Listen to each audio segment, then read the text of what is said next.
10,330 क्या है ये नंबर, और इस नंबर की त्रिपुरा के साथ क्या कहानी है कि पूरे त्रिपुरा को पता है 10,330 के बारे में। तब मैंने इनसे पूछा कि त्रिपुरा को तो पता है, बट बाकी भारत का क्या उनको पता है कि ये 10,330 क्या है? कि 10,330 हैं गवर्नमेंट टीचर्स, और इसमें आती है 3 categories, UG, GT and PGT. UG होता है अंडर ग्रेजुएट, जीटी होता है ग्रेजुएट, और पीजीटी होता है पोस्ट ग्रेजुएट। तो क्या हुआ था यहाँ पे 2010 में? हमारे साथ उन 10,330 में से एक टीचर अभी हैं, प्रदीप जी। इनकी नौकरी 2010 में लगी। इनकी नौकरी थी शबरूम में, जो कि साउथ त्रिपुरा में है, बांग्लादेश की बॉर्डर पे। ये पढ़ाते थे 8 स्टैंडर्ड तक के सारे सब्जेक्ट्स। 3 से 4 साल तक इनकी नौकरी कायम रही, कोई दिक्कत नहीं आई। फिर 2014 में कुछ कैंडिडेट ने एक केस फाइल किया कि कुछ जो लोग हैं जिनके नंबर उनसे कम हैं, उनको उनसे पहले प्रेफरेंस दिया गया। तो जो ये कम नंबर वाले टीचर्स थे उनकी नौकरी लगी, और ये ज़्यादा नंबर्स वाले टीचर्स थे उनकी नौकरी नहीं लगी। तो ऐसे टीचर्स की संख्या थी 400। तो जब ये केस फाइल हुआ तो ये केस केवल उन 400 टीचर्स के अगेंस्ट फाइल हुआ था।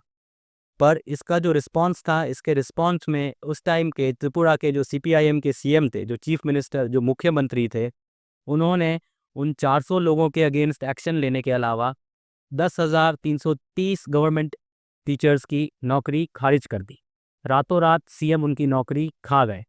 तो आप सोच सकते हैं कि ये कोई छोटा नंबर नहीं है। मैं 100-200 लोगों की बात नहीं कर रहा हूँ। 400 लोग जो हैं उनकी सज़ा 10,330 लोगों को भुगतनी पड़ी। उनके बाद ये लोग कोर्ट गए, इन्होंने हाई कोर्ट के दरवाजे खटखटाए, ये सुप्रीम कोर्ट तक गए। अलग अलग पॉलिटिकल पार्टीज़ ने इनको अलग अलग वादे किए। जब 2018 में बीजेपी की सरकार आई, उससे पहले शांति बाज़ार में हमारे माननीय प्रधानमंत्री नरेंद्र मोदी जी खुद आए थे, और यहाँ उन्होंने रैली में कहा था कि जैसे ही उनकी सरकार आएगी, जो भी टीचर हैं जिनके अगेंस्ट केस नहीं है, उनको वापस उनकी नौकरियां दी जाए। ऐसा हुआ, लेकिन पूरे तरीके से नहीं हुआ, आधा अधूरा हुआ। 2018 में इनको नौकरी दी गई, लेकिन 31 मार्च 2020 को इनकी नौकरी वापस इनसे छीन ली गई।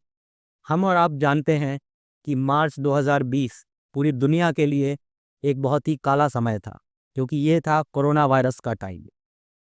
23 मार्च 2020 को लॉकडाउन अनाउंस किया गया था, और उसके बाद हम जानते हैं कि आम आदमी पे क्या क्या बीता।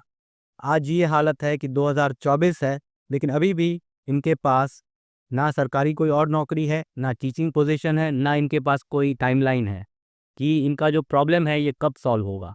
आप सोचिए, सुप्रीम कोर्ट तक ने ये बोल दिया है कि जो ये टीचर हैं जिनके अगेंस्ट केस नहीं हुआ, जो है 9,900 टीचर, 10,300 में से अगर हम 400 टीचर जिनके अगेंस्ट केस हुआ है उन्हें हटा दें, तो बचते हैं 9,900 टीचर।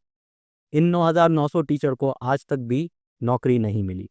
और पहले मैंने जब प्रदीप जी से बात की तो उन्होंने कहा कि इन 9,900 में से करीब 180 टीचर्स की मौत हो गई है। या तो उनकी मौत हुई है मेडिकल रीजंस के कारण, क्योंकि उनके पास कोई आमदनी नहीं थी, तो वो दवाई नहीं खरीद सकते थे, वो अपना इलाज नहीं करवा सकते थे। और इनमें से कई टीचर तो ऐसे हैं जिनको ये नौकरी चले जाने के सदमे से हार्ट अटैक आ गया। कई और ऐसे हैं जिन्होंने आत्महत्या कर दी। तो आप सोचिए, 180 टीचर हमने गंवाए। उसके अलावा अभी भी हमारे पास 9,720 टीचर हैं जिनके पास आज भी नौकरी नहीं है। अच्छा अच्छा अच्छा, ऐसे कट्टे प्ले कर लग गया, ये कर दिक्कत प्ले नेचर लग गया, ऐसा होगा। अच्छा, करीब करीब 9,000 तो अभी भी होंगे। अच्छा, तो अभी भी इनके हिसाब से 9,000 टीचर्स ऐसे हैं जिनके पास नौकरी नहीं है, और ये बेकारी का सामना कर रहे हैं। तो प्रदीप जी, आप मुझे ये बताइए कि पहले तो जब आपको 2018 में नौकरी मिली वापस, तो उस वक्त आपकी क्या उम्मीदें जगी थी? तो मैं जब हम एडोप एडोप ज्वाइन किया तब तो लगा कि कुछ तो हम नौकरी करेंगे 20 साल तक, 20 यानी कि 2020 21 मास तक हम नौकरी करेंगे। आगे क्या होगा ये तो सरकार ही जाने, सरकार क्या करेंगे क्या नहीं करेंगे। तो हम तो उम्मीद जाग गए फिर से। 2020 31 तक हम नौकरी करेंगे, थोड़ा तो रिनिक्स होंगे। और फिर 31 मार्च 2020 के बाद क्या हुआ आपके साथ? देखिए कोरोना के टाइम में तो हम 31 मार्च से पहले हम तो कोरोना अनाउंस किया गया कि सब कुछ बंद, लॉकडाउन हो गए थे, तो तब से हम इसको नहीं जा पाए और हम तो क्या करें क्या कहें, किसके पास जाएं, कहाँ काम करें, एक पैसे भी इनकम नहीं है, पूरे फैमिली मेरी ऊपर चलता है। तो डिप्रेशन इतने बढ़ता है कि कभी कभी कुछ खरीदने जाता हूँ तो नहीं ले पाता, भूल गया ऐसा होता है, डिप्रेशन आता है। तो देखो और 2020 में जब आपकी नौकरी गई, उसके बाद सरकार की तरफ से आपको, आपने आरटीआई भी फाइल किया, ठीक है, आप सुप्रीम कोर्ट तक गए, तो सरकार की तरफ से, कोर्ट की तरफ से, और जब आपने आरटीआई फाइल किया तो वहाँ से आपको क्या क्या जवाब मिले? जो केस था तमिलनाडु वर्सेस त्रिपुरा गवर्नमेंट, तो वह हमारा कोई संबंध है कि नहीं, आरटीआई किया, आरटीआई में बताया कि उस केस में मेरा कोई संबंध नहीं है, यानी कि हमारा नौकरी अभी भी है, तो आपका और फिर नौकरी, उसकी बावजूद भी हमको नहीं दिया गया नौकरी में वापस। आरटीआई में पता लगा कि आपके खिलाफ कोई केस नहीं था, तो आपको जो नौकरी से निकाला गया वो गलत था, और हम ये भी कह सकते हैं कि वो गैर कानूनी था, ठीक है। सुप्रीम कोर्ट ने क्या इसका, सुप्रीम कोर्ट में जब अपील की तो सुप्रीम कोर्ट की तरफ से क्या फैसला आया? वो सुप्रीम कोर्ट का फैसला आपके खिलाफ था या आपके साथ था? खिलाफ नहीं है, हमारे साथ है। आपके साथ है। तो सुप्रीम कोर्ट का जो फैसला था वो जितने भी टीचर्स थे उनके साथ था, उसके बावजूद भी आपको नौकरी जो मिली वो केवल 2 साल 3 साल के लिए मिली। 2020 में वो नौकरी आपके सिर से छीन ली गई, ठीक है। तो अब आप लोगों ने मिलके कोई प्रोटेस्ट नहीं किया, या आप लोगों ने मिलके कोई धरने पे नहीं गए? क्या हुआ, मतलब आप लोगों ने आवाज़ नहीं उठाई, क्या हुआ? नहीं, ऐसा नहीं है कि हम घर में बैठे रहे हैं, हम बहुत सारे प्रोटेस्ट किए हैं, इकट्ठे हुए हैं अगरतला में, बहुत सारे कमान, पानी पानी हम हमारे ऊपर छोड़े गए हैं, टीयर गैस भी चलाया गया है, ऐसा करके हमको भगाया गया है। और ये कब हुआ?